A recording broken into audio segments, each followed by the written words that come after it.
banished from her home because she has her period. Babitra Giri spends the night in a basic hut, following an ancient Hindu superstition known as chhaupadi. We think that if we don't follow chhaupadi, bad things will happen. And if we do, the gods will favor us. I feel it does good, so I follow it during my periods. The practice is mostly followed in remote western Nepal. Menstruating women are banned from touching food, religious icons, cattle and men, and made to sleep in a hut away from the home. The custom dictates that they also have to use separate plates for food and eat outside. Now I'm used to it. I used to be afraid in the beginning because I was away from my family during dark nights and the places like this.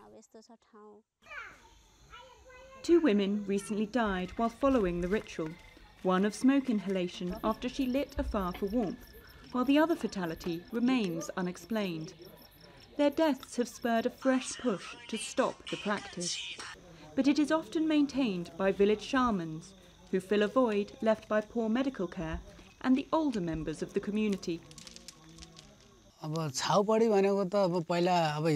Chhaupadi is about menstruation and the postnatal period.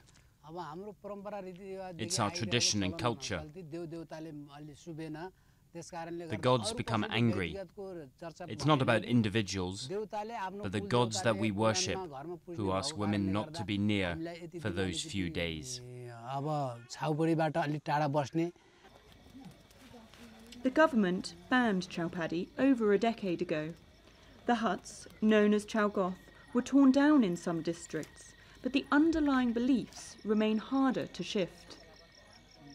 We've seen that most women see chhaupadi and all menstrual restrictions not as an infringement of her rights, but more as an extension of the role she plays as spiritual protector of the family or the religious protector of the family. And that becomes a very difficult argument to contest with.